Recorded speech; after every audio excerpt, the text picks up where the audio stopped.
नमस्कार, देवभूमि के दंगल में आप सभी का स्वागत है। मैं हूं आपके साथ यशी शुक्ला। देवभूमि के दंगल में आज हम बात करेंगे धामी का फरमान फिजूल खर्ची पर विराम।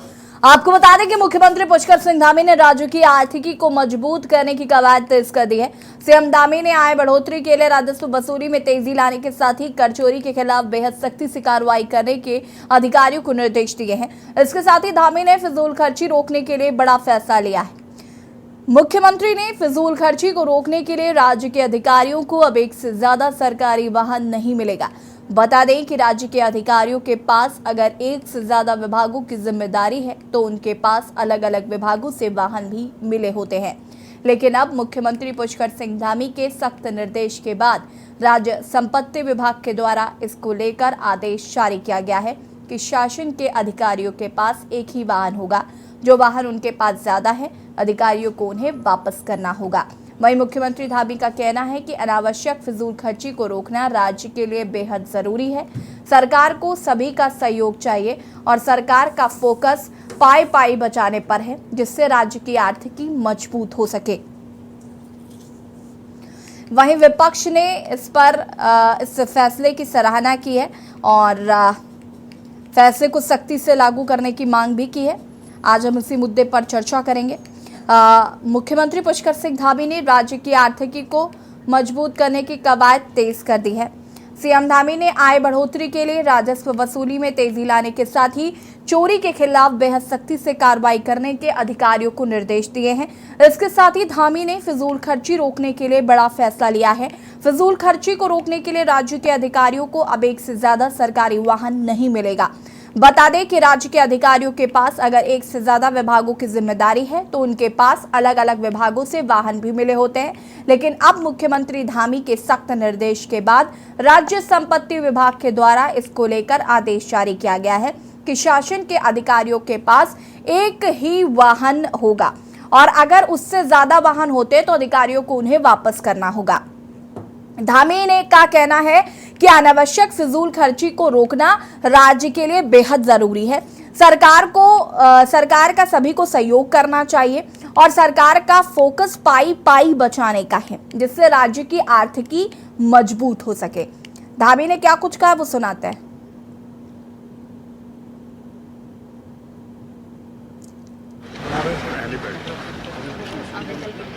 धामी ने ये फरमान सुना दिया है कि अब फिजूल खर्ची पर विराम लगेगा।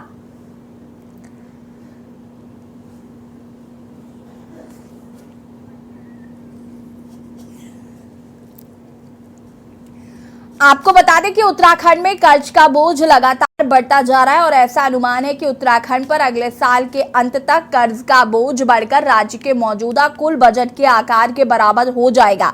सरकार की वार्षिक वित्तीय विवरण के अनुसार 31 मार्च 2024 तक राज्य पर कुल कर्ज का बोझ भी 77,000 करोड़ के करीब पहुंच जाएगा। 31 मार्च 2023 तक राज्य पर कर्ज 68,884 करोड़ से ज्यादा हो चुका है।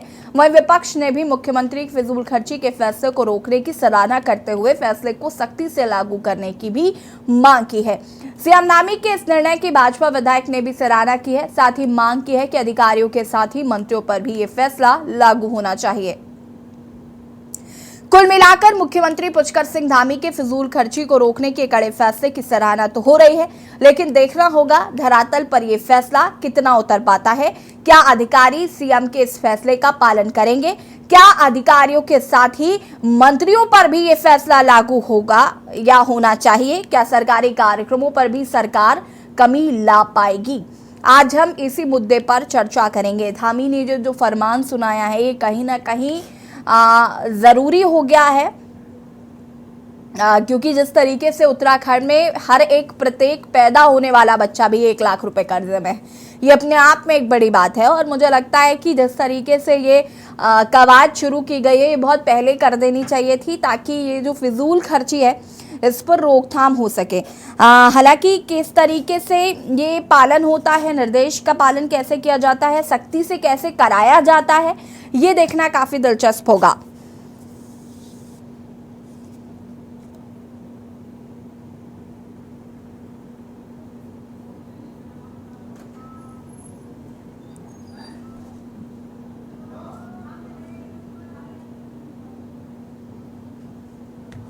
फिजूल खर्ची रोकने के लिए ये फरमान सीएम धामी द्वारा सुनाया गया है।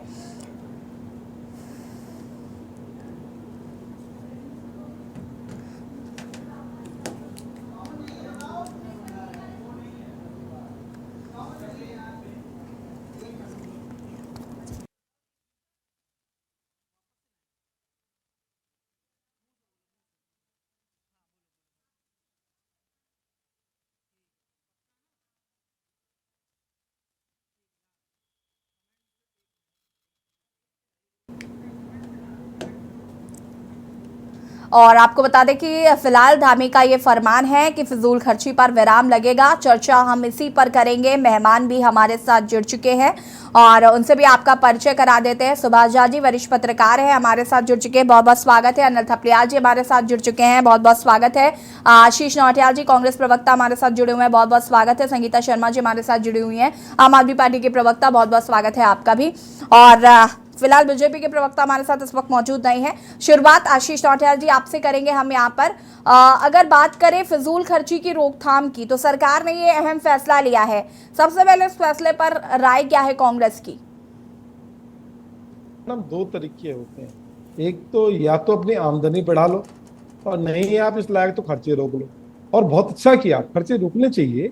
लेकिन मुख्यमंत्री जी ने जब पूरे उत्तराखंड का हाल बेहाल कर दिया तब उन्हें याद आ रही है कि अब खर्चे रोकने चाहिए। आप देखें 100 करोड़ तो अभी हमने G20 के ऊपर खर्च करे हैं। अभी हमारे यहाँ स्मार्ट सिटी बन रही है, बिना कहने की बात है, हमारा पैसा नहीं था पर किसी का तो था। उत्तराखंड अगर कर्ज में चल रहा है तो पहले तो ये बोलना चाहिए, ठीक है जी आप 1500 करोड़ रुपए हमें देना चाहते हैं, आप 1500 करोड़ हमारी कुछ जो इतना कर्ज ले रखा उसे निपटाने में हमारी मदद कर दे। भाई देने वाला तो आपको ओडी कार गिफ्ट दे देगा, पर आपकी अगर झोपड़ी है तो उस ओडी को रखोगे कहाँ आपको तो बोलना चाहिए भाई पहले तो खाना दे दे मुझे, ओडी तो बाद में चला लेंगे, वो तो चलता रहेगा। तो इन लोगों ने क्या करा, इन्होंने कर्ज के ऊपर कर्ज लेकर आज राज्य को इस हालत में लाके खड़ा कर दिया कि राज्य के ऊपर चलने की ताकत नहीं रही। पेंशन देने के लिए पैसा नहीं है, अपने डिपार्टमेंटों को तनख्वाह नहीं दे पा रहे हैं 4-4 महीने।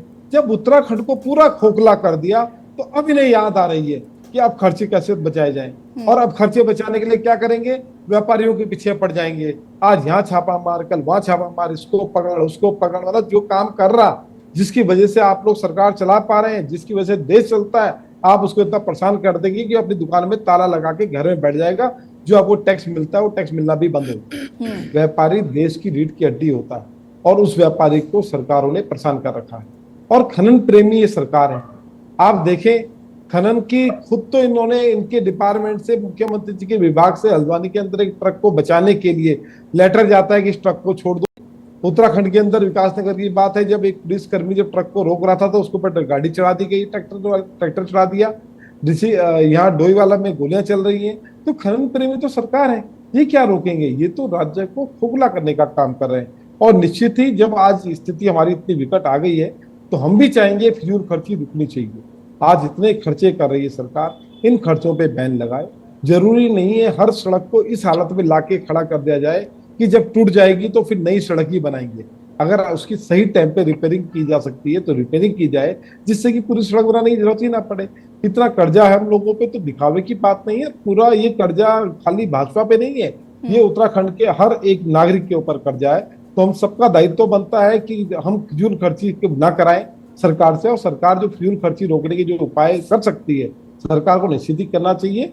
इस तरीके का जो G20 टाइप के सम्मेलन में अगर 100 करोड़ आप खर्च करना था तो आप केंद्र सरकार से मदद मांग सकते थे कि भाई G20 करा रहे हैं, हमारे पास पैसा नहीं है, खोखले लोग हैं, आप हमारी मदद करें, वहां से पैसा ले सकते थे। क्या शर्माना, जब आप पे पैसा नहीं है, आप खाली आदमी है, आप पे कोई प्लानिंग नहीं है कि राज्य के पास पैसा कैसे इकट्ठा होगा, राजस्व कैसे इकट्ठा होगा, तो एक यही तरीका बचता है कि खर्चे रोके जाए और इसका पालन सख्ताई से हो। ठीक है, जपेंद्र जी भी हमारे साथ जुड़ चुके हैं, बीजेपी के प्रवक्ता है। जपेंद्र जी बहुत बहुत स्वागत। लेकिन सबसे पहले सबकी प्रतिक्रियाओं को लेने के बाद मैं वापस आऊंगी आपके पास। आम आदमी पार्टी की प्रवक्ता संगीता जी भी हमारे साथ जुड़ी हुई है। संगीता जी क्या कुछ कहना चाहती है इस पूरे प्रकरण पर? यशी जी देखिए, अगर माननीय धामी जी का ध्यान इस ओर गया तो बहुत अच्छी बात है, देर आए दुरुस्त आए, कि आखिर कुछ सोचा कि जो सरकारी विभाग के कर्मचारी हैं उनके खर्चे पर रोक लगाई जाए। देखिए हमने उधार लेकर घी तो बहुत पी लिया यशी, अब इतने कर्ज में दब चुके हैं कि अब बारी है कि कैसे इसको कम किया जाए। तो देखिए सिर्फ सरकारी विभाग के खर्चे करने से पूरे कर्ज जो इतना उत्तराखंड पर चढ़ा हुआ है वो कम नहीं होगा।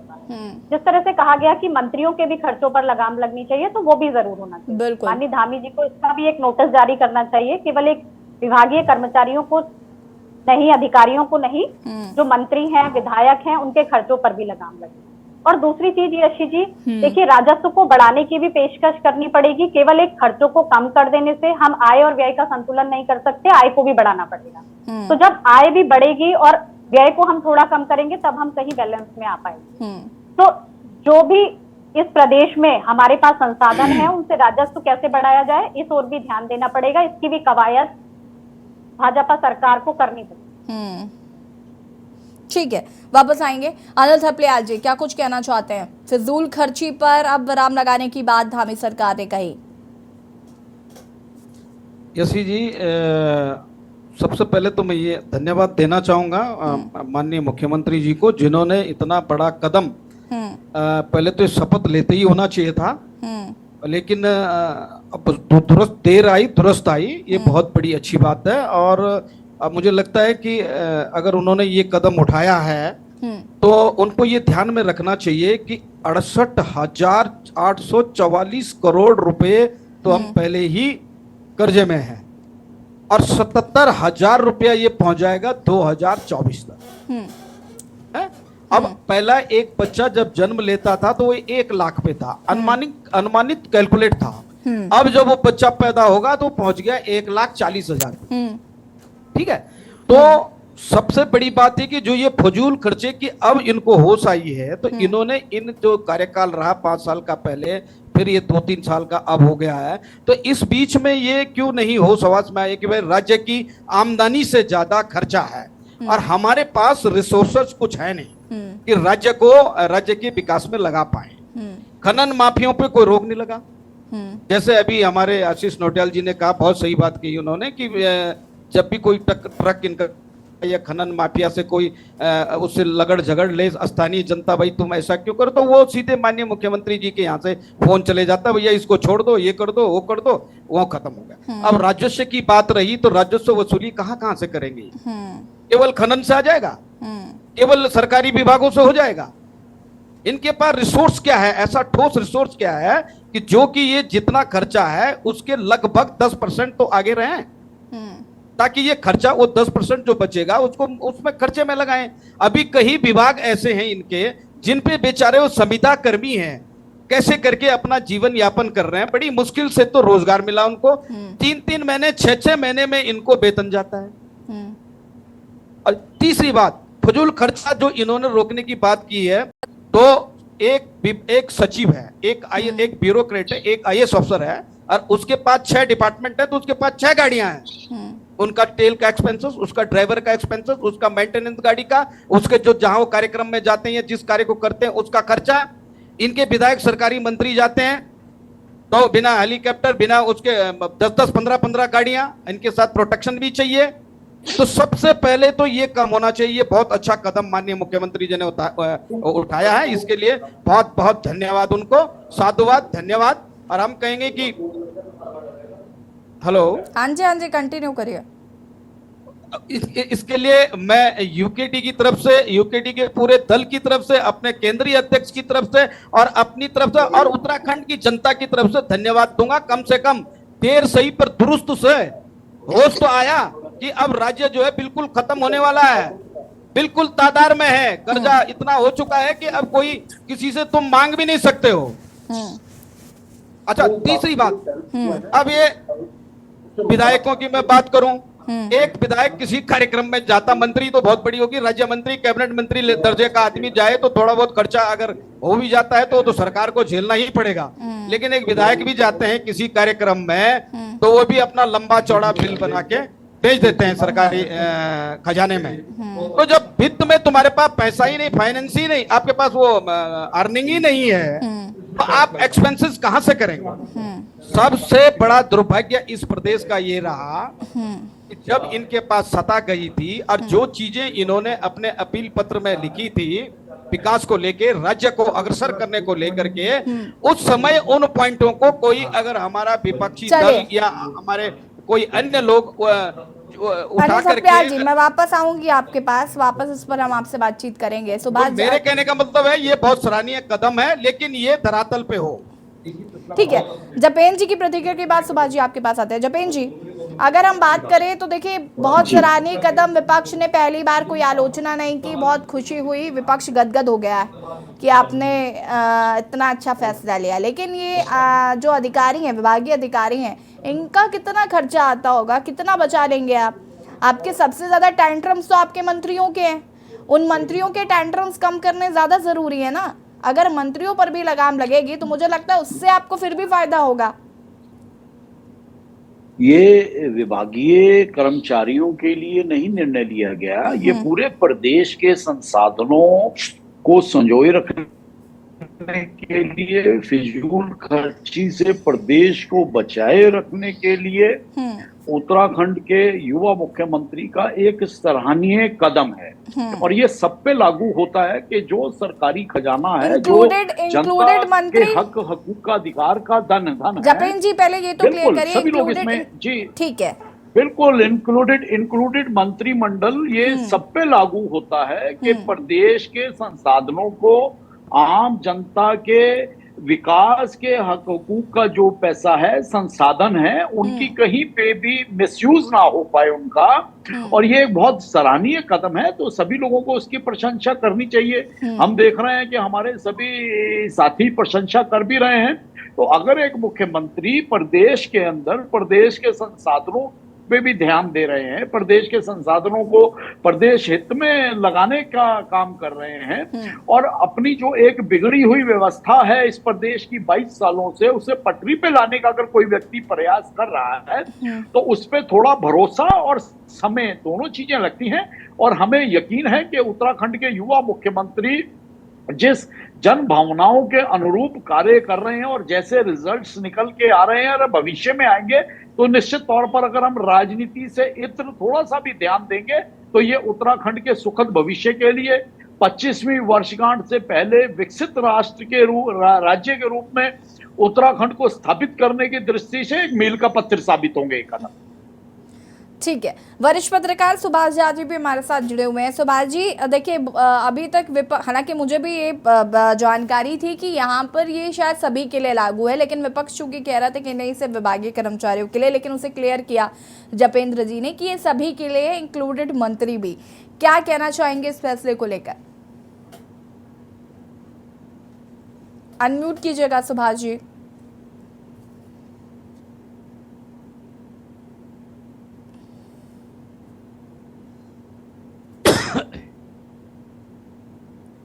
सुभाष जी, आपके पास नहीं आ पा रहे।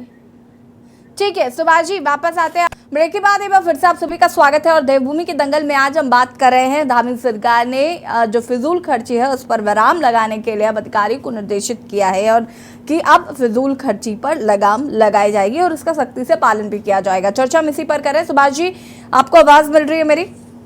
हाँ, आ रही है। हमारी आवाज आ रही है? हाँ जी, आप कंटिन्यू कर सकते हैं। बस यसी जी, सबसे पहली बात है कि कोई आदमी अगर कहे कि मैं फिजूल खर्ची कम कर रहा हूँ, तो उसके साथ ही ये बात भी तय हो गया कि फिजूल खर्ची इससे पहले हो रही थी। ठीक है, अब चूंकि सारी लोग मुख्यमंत्री का पक्ष ही ले, ये बात भी फिर पत्रकारिता, हम लोग तो पत्रकार है, छुच्चा पत्रकार है, तो इस नजरिए से सवाल तो बनता है कि इसका मतलब इतना दिन तक फिजूल खर्ची पे नजर क्यों नहीं गया? जब प्रदेश की अब ये हालत हो गई तब आपकी नजर गई। दूसरी बात, जो ये डबल इंजन की सरकार है तो आमदनी भी डबल होनी चाहिए थी, तो ये कौन सा डबल हो गया कि अब जो है फिजूल खर्ची पे रोक लगने की बात आ गई? ये दूसरा सवाल बनता है। तीसरी बात ये कि जब डबल इंजन की सरकार है तो आखिर दिल्ली के हमारी जो सरकार है, केंद्र सरकार, कुछ तो रहम करे हमारे उत्तराखंड पे, हमारे कुछ तो कर्ज माफी होनी चाहिए, कुछ तो हमारा आमदनी बढ़ाने का हमारे तरीके पर विचार होना चाहिए कि इस राज्य के लिए, ये पर्वतीय राज्य है, इसका 65% जो है सिर्फ जंगल है, और हमारा जो जंगल और हमारी जो पानी है पूरे देश में जाता है। पर्यावरण अगर है तो ये पर्यावरण की सुरक्षा पूरे देश के लिए है। तो आखिर हमारी आमदनी बढ़ाने के लिए हमारी प्रदेश के लिए क्या हो रहा है? तीसरा सवाल ये उठता है कि क्या मुख्यमंत्री जी ने क्या पहल किया? मुख्यमंत्री जी को सबसे पहले मैसेज ये देना चाहिए था कि हम अपने तरफ से मुख्यमंत्री की ऑफिस से, मुख्यमंत्री कार्यालय से हम ये कटौती कर रहे हैं। एक अच्छा मैसेज जाता, ये होना चाहिए था। मुझे लगता है कि इस पे विचार मुख्यमंत्री जी करेंगे, गंभीरता से करेंगे। हमारे जपेंद्र भाई हैं, मैसेज पहुंचाएंगे उनको। दूसरी बात यह है कि सिर्फ अधिकारियों पे रोकने से कितना खर्चा कम हो जाएगा। मैं अगर किसी से पूछूं कि भाई साहब 6 लोग, मान लीजिए 6 विभागों के गाड़ियां हैं, तो 6 विभागों के जो ड्राइवर हैं उनको क्या करेंगे? बंद कर देंगे, बेकार बैठाएंगे? जो ड्राइवर बहाल हैं, जिनकी नौकरी जो संविदा पे रखे गए हों या परमानेंट ड्राइवर हो, उनका क्या करेंगे? वो बैठ करके फिर क्या करेंगे? एक बात। दूसरी बात, जो 6 गाड़ियां एक साथ, किसी विभाग की गाड़ियां कोई अधिकारी लेके नहीं जाता, हमेशा एक ही गाड़ी लेके जाता है। बावजूद इसके अगर 5 गाड़ियां बंद होती हैं तो ये अच्छी बात है। लेकिन अब सवाल उठता है कि एक मुर्दा पर से उसका पूरा बाल निकाल दीजिए तो उससे वजन कितना कम होगा, ये मैं नहीं कह सकता। सवाल ये उठता है। सवाल ये है कि आप अपना जो है, आप इससे फिजूल खर्ची आप मानते किस किस को है? सरकार क्या उसके लिए चिन्हित क्या क्या किया कि कौन कौन से विभाग में किस किस मद में जो खर्च हो रहे हैं वो फिजूल खर्ची है और जरूरी खर्च क्या है? इसको चिन्हित सरकार ने किया है क्या? दूसरी बात, अगर सरकार फिजूल खर्ची को चिन्हित कर लिया है तो निश्चित तौर पे ये स्वागत योग्य काम है। नहीं तो फिर लगेगा कि ये 2024 के इलेक्शन की ये कवायद है और फिर बात वहीं की वहीं आ जाएगी। तीसरी बात, जो यहाँ सबसे बड़ी बात यह है कि यहाँ जो आमदनी का मुख्य जरिया है सरकार के रेवेन्यू का, राजस्व का, वो जरिया है हमारा, एक तो खनन से हमारे जो सरकार के जो पैसे आते हैं सो, दूसरा यहाँ वाइन जो है उससे सरकार का रेवेन्यू बहुत बड़ा आबकारी से आता है सो, उसके बाद और भी जरिया है, लेकिन ये 2 मुख्य जरिया है। तीसरा चौथा जरिया जो हमारा पर्यटन है उससे आता है। तो आखिर इन सारे चीजों में 6 साल से भाजपा की सरकार है, 6 साल 7 साल से आखिर उसमें क्या हुआ और ऐसा क्या हो गया इन 7 सालों में कि अब आपको फिजूल खर्ची पे नजर आई? 7 सालों में भाजपा को फिजूल खर्ची पे नजर नहीं आई। तीसरी बात, जो ये बड़े बड़े पोस्टर और बड़े बड़े विज्ञापन जो सरकार के खर्च हो रहे हैं योजनाओं पर और बड़े बड़े पोस्टर और तस्वीरों में, इस पे रोक लगेगी क्या? मुझे चाहिए कि इन सारे चीजों को चिन्हित करके, ये बहुत स्वागत योग्य कदम है मुख्यमंत्री जी का, निश्चित तौर पे ये अच्छा मैसेज गया है। लेकिन ये सारे सवाल को ध्यान में रख करके अगर कोई काम होगा तो मुझे लगता है गंभीर काम होगा। नहीं तो फिर वो ढाक के 3 पात वाली बात हो जाएगी। ये लगेगा कि ये जो है 2024 के चुनाव को लेकर के जनता के बीच एक मैसेज दिया जाना था कि एक जो है हम फिजूल खर्ची रोक रहे हैं भाई साहब, तो ये फिजूल खर्ची से फिर बात बनेगी नहीं। जपेन जी,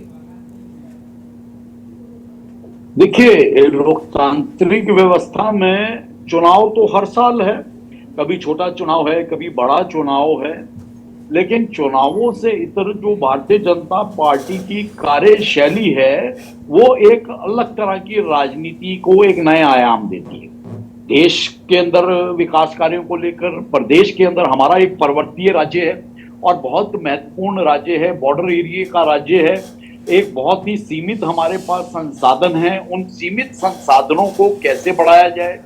जो मिनी इंडस्ट्रियलाइजेशन है, मिनी इंडस्ट्रीज है, रेवेन्यू के लिए हमारे पास टूरिज्म है और अभी हिली एरिया में रेल ट्रैक कंप्लीट हो गया तो कर्णप्रयाग के बाद एक नया तरह का टूरिज्म और नई इंडस्ट्री से हम रूबरू होने वाले हैं अगले वर्ष से। तो बहुत सी चीजें ऐसी हैं कि केंद्र और राज्य सरकार मिलकर एक पूरी नीति बना के एक सुनियोजित ढंग से विकास और रेवेन्यू को बढ़ाने की दृष्टि से आर्थिक रूप से राज्य को कैसे मजबूत किया जाए, ये एक बहुत महत्वपूर्ण कदम है। और इसी के साथ ही हम 25वीं वर्षगांठ में राज्य को विकसित राष्ट्र बनाने की बात कर रहे हैं। मुख्यमंत्री बार बार कहते हैं कि अगर हमें विकसित राष्ट्र बनाना है तो उन सब राष्ट्रों की तरफ हमें कदम बढ़ाने हैं। खुद मुख्यमंत्री मॉनिटरिंग करते हैं। ठीक है, विपक्ष की या हमारे पत्रकार साथियों की मंशा और जो इनके प्रश्न चिन्ह हैं वो भी हमें स्वीकार हैं, क्योंकि अगर ये प्रश्न चिन्ह नहीं होंगे तो कार्यशैली में सुधार और व्यापक जो एक सुझाव है वो दृष्टिकोण ये इन्हीं सुझावों से सामने आता है। तो उसका हमने हमेशा भारतीय जनता पार्टी ने स्वागत करा और भविष्य में भी करेगी। और भारतीय जनता पार्टी जपेन जी, लेकिन जैसे कि सुभाष जी ने ये बात कही कि आपको अब याद आ रहा है कि फिजूल खर्ची हो रही है और आप स्वीकार कर रहे हैं कि फिजूल खर्ची हो रही थी, अभी तक फिर फिजूल खर्ची पर काम क्यों नहीं किया? अब अचानक से ऐसा क्या हुआ कि आपको याद आ गया कि फिजूल खर्ची हो रही है जिसे रोकना चाहिए? सवाल बहुत व्यवहारिक है। लेकिन सरकार में रहकर, और ये रातों रात फैसले नहीं हो जाते। माननीय मुख्यमंत्री जी पिछले कई महीनों से इन पे धीरे धीरे धीरे रोक लगाते हुए आज या फिर 7 सालों से इस पर विचार कर रहे थे, अब अमल में आया है। इस पे पूरी नहीं देखिए, इस पूरी नीति, ये रातों रात कोई फैसले नहीं हो जाते और उनपे रातों रात कोई होमवर्क नहीं होता। तो ये होमवर्क पिछले काफी महीनों से चल रहा था और उसमें जो एक प्रक्रिया होती है उसे अपनाया जाता है, जो एक मॉनिटरिंग होती है वो पिछले कई महीनों से वो मॉनिटरिंग चल रही थी और उसके बाद ये आज सार्वजनिक किया गया है। आप इसे ऐसे देखिए कि आज ये राज्य की जनता के सामने, मीडिया के सामने सार्वजनिक किया गया है कि भाई इन चीजों को लेकर संजीदगी के साथ अब हम एक्शन मोड में हैं। इसे इस पहलू के तौर पर देखा जाए। आशीष नौटियाल जी, हाँ जी आपका मैडम, देखिए रिएक्शन बड़ा महत्वपूर्ण होगा, क्योंकि देखिए अभी तो जपेन जी कह रहे हैं कि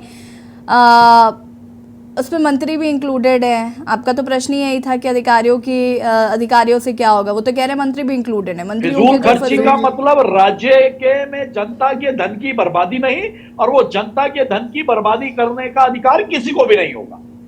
मैडम देखें, ये धामी जी ने माना कि 7 साल से वो फिजूल खर्ची कर रहे थे, इसका धन्यवाद, आप लोगों ने अपनी गलती को स्वीकार आपने ये ध्यान क्यों नहीं दिया कि 7 साल से वो इस पर मंथन कर रहे थे? अब ये पब्लिक डोमेन में आया है, आपने पॉजिटिव क्यों नहीं लिया इसे? फिर 2-4 साल और रुक जाओ और मंथन कर लो। जब बिल्कुल बर्बाद कर दोगे तब जाके बोल देना कि हमने पूरा राज्य को बर्बाद कर दिया, तो ज्यादा अच्छा। नेगेटिविटी का तो देखिए इलाज किसी के पास नहीं है। नेगेटिविटी से ना तो प्रदेश आगे जाता है, ना कोई राजनीतिक दल आगे बढ़ सकता है, ना नेगेटिविटी से कहीं कोई योजना साकार हो सकती है।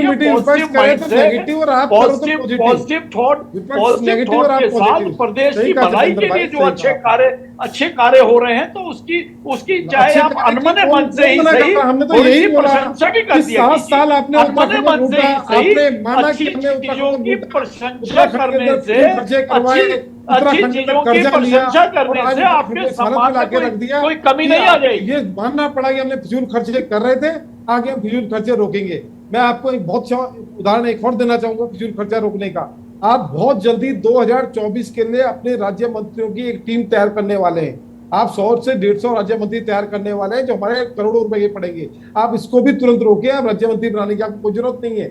अब जब राज्य तक कर्जे में है, आप करोड़ों रुपए का एक फिजूल खर्चा और फिर करोगे, तो अब राज्य मंत्री वाला भी आप केस फिलहाल पीछे डाल दो। सरकार 2024 के लिए सरकार के कार्यों में तैयारी है, मंत्रालयों के कार्यों में सहयोग करने के लिए वरिष्ठ कार्यकर्ताओं को जिम्मेवारी दी जाती है, लेकिन धन का दुरुपयोग ऐसा नहीं है, ये बिल्कुल होगा जब राज्य मंत्री। जपेंद्र जी, तो एक सवाल और है मेरा, एक सेकेंड आशीष नौटियाल जी रुकिए जरा। जपेंद्र जी जरा मुझे इस बात का जवाब दीजिए। जपेंद्र जी, क्या होर्डिंग्स बैनर्स नहीं लगेंगे कितने भी चुनाव हो जाएं? देखिए अपने स्तर से जो पॉलिटिकल हमारे लोग या अन्य दलों के भी लोग अपने संसाधनों से अगर वो कोई व्यक्ति कुछ कार्य कर रहा है और उसका राज्य के संसाधनों पे विपरीत प्रभाव नहीं पड़ रहा है, जनता के हक हुकूक के धन की उसमें हानि नहीं हो रही है, तो आई थिंक अपने लेवल पे आदमी कुछ भी कर सकता है। लेकिन हाँ, ये जरूर तय है कि माननीय मुख्यमंत्री जी ने ये निर्णय लिया है कि जनता के धन की बर्बादी नहीं होगी और उत्तराखंड के संसाधनों का और जनता के हकूक के पैसे को उनके लिए ही इस्तेमाल किया जाएगा। ये एक बड़ा कदम है और सराहनीय कदम है। पूरे उत्तराखंड में मोदी जी की और धामी जी की फोटोएं लगी हैं यूसीसी के ऊपर। 2 साल बेमिसाल के ऊपर किसने अपने पर्सनल पैसे से लगाया? ये पर्सनल पैसों से नहीं लग रहा है, ये सरकारी पैसे से लग रहा है। जिस दिन सूचना के अधिकार से सब मांगा जाएगा, पता लगेगा। क्षेत्रीय नेता, इस पे ही क्या है, लीडर 2 साल बेमिसाल क्या होता है? क्या आपने राज्य को लुटाया? आपने 7 साल लुटाया लगातार, और आप कहते हैं कि आपने 2 साल बेमिसाल बोर्ड लगा रहे हैं। इतने क्यों फिजूल खर्चा आप लोग कर रहे हैं, समझ नहीं आता। और दूसरा, आप कह रहे हैं आप इंडस्ट्रियां लगाएंगे। आज अखबार में आ रखा है कि उत्तराखंड से इंडस्ट्रियां छोड़ के जा रही हैं, क्योंकि उत्तराखंड में बिजली का बिल आपने ना ज्यादा कर दिया।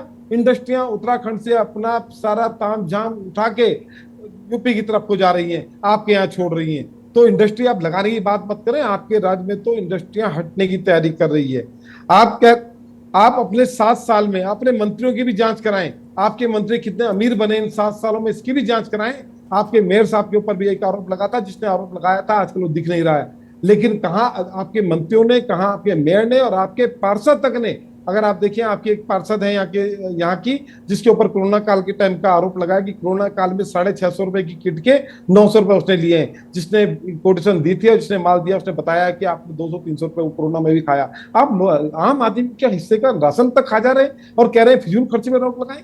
अरे अपने संसाधनों से आपके मंत्री विधायक इतने अमीर हो रखे हैं, अरबों खरबों के मालिक है, अपनी तरफ से मदद कर देते। आप उसमें भी खा गए लोगों का पैसा कि 650 रुपए का माल दो, 900 रुपए का बिल दो, फिर पास होगा, फिर 300 रुपए वापस दो। आपके विधायक, आज इसके आरोप में भी एक विधायक है। देखिए रविंद्र भाई, पैसा कहीं काम नहीं आएगा, दुआएं लेना सीखो।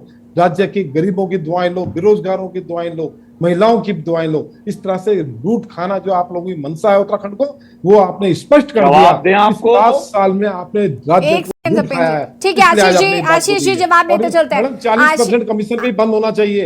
ये 40% कमीशन की जो सरकार है, ये सब आपको भारतीय जनता पार्टी की सरकार में याद आ रहा है। वैसे आशीष जी, अपनी सरकार में तो आपको ये सब याद आया नहीं कि कमीशन रुक जाना चाहिए था या ये हो जाना चाहिए था। अरे ये तो 7 साल बाद जाग रहे हैं। चलिए कोई बात नहीं, आप ही जाग लेते, आप ही भला कर लेते उत्तराखंड का, जाग कर फिजूल खर्ची पर रोक लगा देते। ऐसा थोड़ी ना है कि कांग्रेस की सत्ता नहीं रही, कभी सरकार ही नहीं थी। अब बस शुरुआत से भारतीय जनता पार्टी ने ही बेड़ा गर्क करके रखा उत्तराखंड का। कांग्रेस भी तो उतनी दोषी है आशीष जी। लग जाएगा 7 साल के अंदर कितना कर्जा दिया और उससे पहले क्या कितना कर्जा था। ये आंकड़ा है, ये आंकड़ा है, इस पर बात कर सकते हैं। जपेंद्र जी देखिए, भारतीय जनता पार्टी के शासन में भ्रष्टाचार को कतई स्वीकार नहीं किया जाता। अभी तो पार्षद पकड़ी गई। और पिछले अगर आप देखेंगे कि पिछले 1-1.5 वर्ष से निरंतर, चाहे भ्रष्टाचार में लिप्त अपना हो या बेगाना हो, अगर कोई लिप्त है तो निश्चित तौर पर वो टारगेट पे है। क्योंकि जनता के लिए सेवा भाव से राजनीति करना, ये भारतीय जनता पार्टी का मूल मंत्र है कि पहले राष्ट्र, फिर प्रदेश, फिर तीसरे नंबर पर हम स्वयं आते हैं। जनता के धन की बर्बादी भारतीय राजनीति में खूब हो चुकी। 2014 के बाद से जपेंद्र जी एक सवाल मेरा, बस आपने ये धन की बर्बादी की बात करी, पता नहीं क्यों मुझे स्मार्ट सिटी बार बार याद आ जाती है। इतना पैसा बर्बाद हो रहा है स्मार्ट सिटी में, इतना पैसा बर्बाद हो रहा है कि अब तो केंद्र भी कह रहा है पैसा नहीं दे पाएंगे स्मार्ट सिटी के लिए। सर इसका क्या करें? ये जो इतनी समस्या, आपका सवाल भारतीय जनता पार्टी की सरकार केंद्र में है, भारतीय जनता पार्टी की सरकार राज्य में है, और आपने खुद कहा कि केंद्र ने मना करा। देखिए, केंद्र मॉनिटरिंग कर रहा है, केंद्र मॉनिटरिंग कर रहा है, राज्य सरकार मॉनिटरिंग कर रही है, माननीय मुख्यमंत्री जी खुद मॉनिटरिंग कर रहे हैं। और दोनों तरफ अपनी सरकार होने के बाद अगर कहीं जरा सी भी कोताही नजर आती है, ठीक है, काम डिले हो रहा है, डिले होने की और भी कई कारण हैं, उसमें जहां जहां जिन जिन लोगों की गलतियां हैं या जिन जिन लोगों की वजह से डिले हुआ है, निश्चित तौर पर उन सबको चेतावनी दी गई है। क्योंकि स्मार्ट सिटी का प्रोजेक्ट अपने आप में ये एक चैलेंजिंग प्रोजेक्ट था कि 200-250 वर्ष पुराना शहर और उस पुराने शहर की पुरानी आबादी के क्षेत्र को भी स्मार्ट सिटी में तब्दील करना, ये अपने आप में एक बहुत बड़ा चैलेंज था। जो नए एरिया सराउंडिंग में डेवलप हुए हैं उनमें बहुत आसानी से काम होता हुआ दिख रहा है और बहुत अच्छे से काम हो गया है। आप लोगों को सीवर्स लेनी है, आपको अंडरग्राउंड वायर्स लेनी है, आपको इंफ्रास्ट्रक्चर डेवलप करना है, आपको लोगों को उसका यूज टू बनाना है, उसकी उपयोगिता का महत्व समझाना है। तो बहुत सी चीजें ऐसी होती हैं कि जो पुराने शहरों में, जो एक 250 साल 270 साल पुराना शहर है, पुराने शहर में निश्चित तौर पर वो दुविधा आई है और वो इसी वजह से डिले हुआ। लेकिन जहां तक भ्रष्टाचार की बात है, जहां तक गलतियों की बात है, तो वो सभी मॉनिटरिंग हो रही है, वो टारगेट में है, सभी को चेतावनी दी जा रही है। और भारतीय जनता पार्टी का क्लियर एजेंडा है कि भ्रष्टाचार मुक्त शासन और जनता के हक हकूक के पैसे पर डाका राजनीति के माध्यम से तो कम से कम ना डले। जो लोग राजनीति में स्वच्छता के साथ रह सकते हैं, सेवा की भावना से काम कर सकते हैं, वही राजनीति में, उन्हीं लोगों को राजनीति में आगे आना चाहिए। जो राजनीति को कमाई का साधन समझते हैं, उनके खिलाफ भारतीय जनता पार्टी का बिगुल निश्चित तौर पर बच चुका है। अनिल थपलियाल जी। जी यसी जी, मैं सुन रहा था अपना जपेंद्र भाई की चर्चा को, बहुत गंभीरता से लिया मैंने। लेकिन मुझे इस चर्चा में जो बू आती है ना, 2024 लोकसभा चुनाव की है। ये मैंने जो एनालिसिस किया है, ये 2024 का है, क्योंकि स्पष्ट जवाब किसी का भी नहीं दिया उन्होंने। दूसरी बात, इनका वजन उठाने का 20 किलो वजन उठाने की क्षमता है।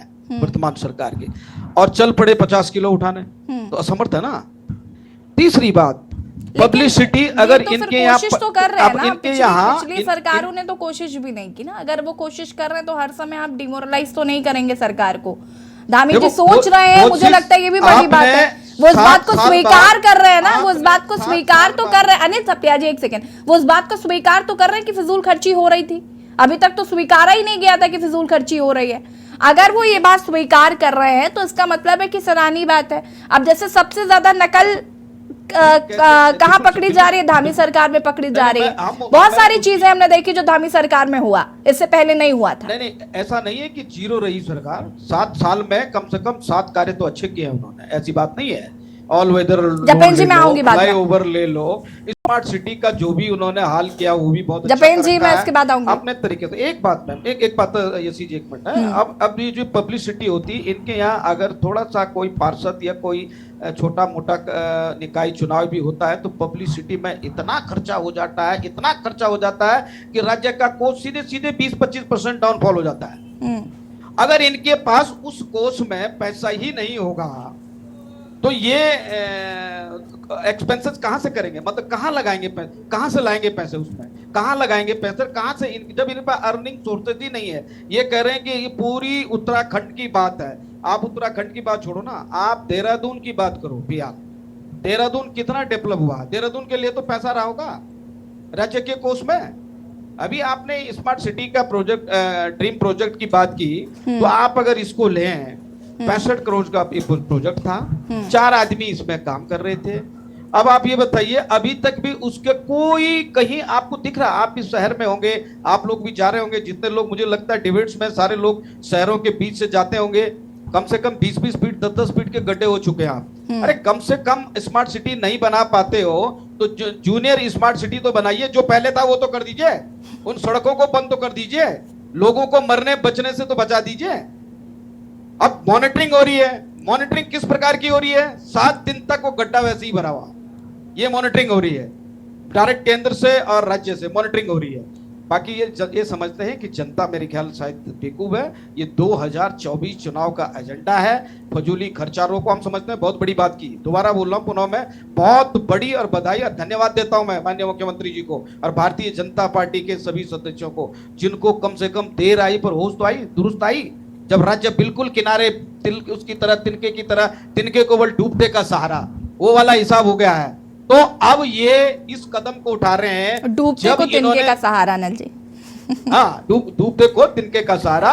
तो जब ये हालत हो गई स्टेट की, राज्य की, तो अब इनको होश आ रहा है। तो अब चलो कोई बात नहीं, देर से चलिए अनिल जी मैं वापस आऊंगी। संगीता जी फटाफट अपनी बात को पूरा करेंगे, उसके बाद जब जी आपसे जवाब लेती हूँ मैं। संगीता जी।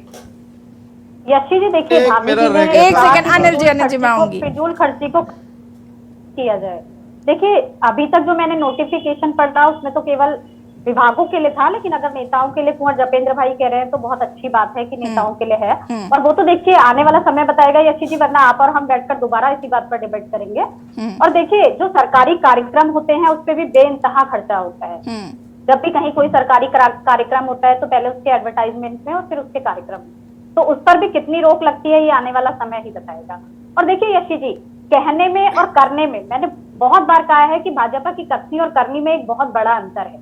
तो बिल्कुल धामी जी ने अच्छी सोच से, अच्छी दृष्टि से इस चीज को किया और इसको जारी करने की कवायद शुरू की है, लेकिन ये धरातल पर कितनी गंभीरता से उतरेगा, कितने अधिकारी मंत्री इसे गंभीरता से लेते हैं, ये देखने की बात है। क्योंकि धामी जी ने इससे पहले भी बहुत चीजों के लिए प्रयास किया, लेकिन हमने अक्सर देखा कि ना अधिकारी उसे गंभीरता से लेते हुए नजर आए और ना मंत्री गंभीरता से लेते हुए आए। हर बार कुछ ना कुछ अलग ही दिखाई दिया कि उनका कुछ वो कहते हैं और उसके विपरीत काम होता है। हमने पहले भी देखा, जब उन्होंने कहा कि मानसून आ चुका है, छुट्टियां नहीं लेनी है, उसके बाद देखा कि मंत्री ज्यादा छुट्टियां लेकर के नदारद थे और हमने कई बार डिबेट की। तो अब देखिए धामी जी का ये फैसला अच्छा है, लेकिन ये धरातल पर किस प्रारूप में उतरेगा और इससे कितना कर्ज कम होगा ये आने वाला समय बताएगा। और मैं तो चाहती हूँ, अच्छी बात है कि कर्ज कम हो, क्योंकि आने वाला बच्चा भी कर्ज में पैदा हो रहा है। और यशी जी सिर्फ इससे नहीं रुकेगा, मैं तो फिर कुंवर जपेंद्र भाई बैठे हैं और वो बात को पहुंचाएंगे आगे कि धामी जी को राजस्व बढ़ाने की भी कवायद शुरू करनी पड़ेगी। जो राज्य में पलायन की स्थिति है उस पर भी रोक लगानी पड़ेगी। जब बेरोजगारों को रोजगार मिलेगा, एक चक्र घूमेगा तभी जो है उत्तराखंड का कर्ज कम हो सकता है। सिर्फ एक और ध्यान देने से उत्तराखंड का कर्ज कम नहीं होगा। ये पहल है, उसके लिए आपको शुभकामनाएं। ठीक है जपेंद्र जी, देखिए यहाँ पर आपके जितने भी पैनलिस्ट हैं वो उस बात को स्वीकार कर रहे हैं कि देखिए पहल जो है वो बहुत अच्छी है। अब पहली बात जो यहाँ पर संगीता जी ने कही वो ये कि आपको सिर्फ फिजूल खर्ची कम कर देने से तो भला होगा नहीं उत्तराखंड का, आपको राजस्व बढ़ाने के लिए और भी बहुत सारी चीजें देखनी पड़ेगी, रोजगार पर भी फोकस करना पड़ेगा, स्वरोजगार पर भी फोकस करना पड़ेगा, बहुत सारी चीजें हैं। दूसरी बात ये कि आपके मंत्री, आपके अधिकारी कितना मुख्यमंत्री की बात को सीरियसली लेते हैं ये देखना बहुत जरूरी होगा, क्योंकि देखिए आपके मंत्री कहते फिरते हैं, अधिकारी बात नहीं सुनते। ठीक है, आपके कई ऐसे मंत्री हैं जिन्होंने कई बार चिट्ठियां लिखी हैं, अधिकारी बात नहीं सुनते, मंत्री बात नहीं, मंत्री तो बात सुनते हैं नहीं सुनते वो तो अलग विषय है, लेकिन बड़ी सारी चीजें, तो आप इसको अमली जामा कैसे पहनाएंगे ये भी बड़ा सवाल है। सबसे पहले तो हम अपने सभी पैनलिस्ट साथियों की भावनाओं का सम्मान करते हैं और धन्यवाद देते हैं कि आप इतनी संजीदगी से इन विषयों के ऊपर चर्चा करने के लिए हम सब लोग समय समय पर बैठते हैं। जितना संजीदा आप हैं उससे कहीं ज्यादा संजीदगी माननीय मुख्यमंत्री जी और उनके सहयोगी मंत्रियों में है। और माननीय मुख्यमंत्री जी आज प्रदेश चला रहे हैं, कामयाबी के साथ प्रदेश चला रहे हैं। इस प्रदेश की जनता ने भारतीय जनता पार्टी के ऊपर दोबारा जो विश्वास करा है, तो निश्चित तौर पर हमारे ऊपर भी प्रेशर है अच्छे रिजल्ट देने का, क्योंकि जनता के भरोसे को कायम रखना और जो सभी मिथकों को तोड़ते हुए 2 बार काम का मौका दिया है, तो हम निश्चित तौर पर चाहेंगे कि तीसरी बार भी प्रदेश के अंदर भारतीय जनता पार्टी की सरकार बने और भारतीय जनता पार्टी की सरकार अपने काम के बूते बने, अपने जो रिजल्ट्स हैं रिजल्ट ओरिएंटेड काम हो और जनता को खुद लगे कि नहीं भाई एक बार और भारतीय जनता पार्टी को उत्तराखंड में हमें मौका देना चाहिए। तो माननीय मुख्यमंत्री जी, सभी सहयोगी मंत्रिमंडल के सदस्य, सभी लोग और जिसके अंदर भी उत्तराखंड का दर्द है और जो उत्तराखंड को आगे ले जाना चाहता है, निश्चित तौर पर वो इसी भावना और इसी एजेंडे के साथ काम करता हुआ नजर आ रहा है। ठीक है, आप थोड़ा सा संयम और थोड़ा सा भरोसा अपने माननीय मुख्यमंत्री पर बनाए चलिए जपेंद्र जी, एक सवाल मेरा और कि खनन माफियाओं पर लगाम नहीं लगाएंगे तो क्या राजस्व को नुकसान नहीं होगा? खनन माफियाओं पर लगाम लगाना बहुत जरूरी है, भू माफियाओं पर लगाम लगाना बहुत जरूरी है। माफियाओं का तो बोलबाला है उत्तराखंड में, और स्पेशली खनन माफियाओं को तो बच्चा बच्चा आजकल जानता है कौन है, कहां से काम हो रहा है। अगर आप माननीय मुख्यमंत्री जी की कार्यप्रणाली और उनके थोड़ी सी कार्यप्रणाली पर ध्यान दें तो निश्चित तौर पर सभी के खिलाफ एक्शन शुरू हो गए हैं। सबसे पहले चेतावनी, और उसके बावजूद भी अगर प्रदेश के संसाधनों और प्रदेश के हकूक, जनता के हकूक के साथ खिलवाड़ किया गया तो निश्चित तौर पर कड़ी कार्रवाई और सलाखों के पीछे हम उस कार्रवाई का तो बेसब्री से इंतजार कर रहे हैं जपेंद्र जी की जरा ये स्मार्ट सिटी के ठेकेदारों पर थोड़ी कार्रवाई हो तो समझ में आता है, ये खनन माफियाओं पर कार्रवाई हो। अब कितनी चेतावनी देंगे? चेतावनी की भी तो एक बॉर्डर लाइन है ना, अब उसके पार जाइए, अब कार्रवाई करने का वक्त आ गया है। अब अगली बार जिन जिन लोगों के खिलाफ कार्रवाई हो रही है या जिन जिन लोगों के खिलाफ जांचें चल रही है, ये भी बिल्कुल सामने आ जाएगा। चलिए हम इंतजार करेंगे उस दिन का। आशीष लांटिया जी फटाफट अपनी बात को पूरा करिए, उसके बाद अंतिम प्रतिक्रिया में सुभाष झा जी की लूंगी।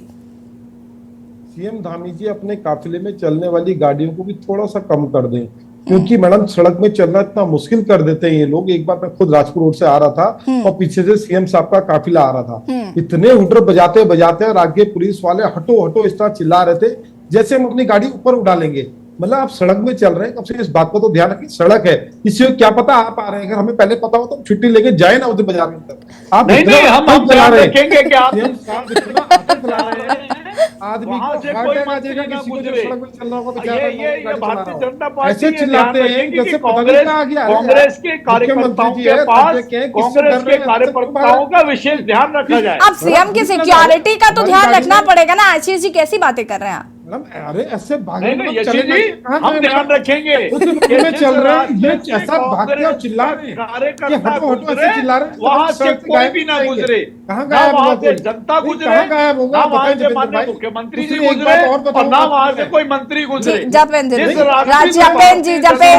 जी मौका मिल गया आपको विपक्ष को घेरने का। आशीष जी।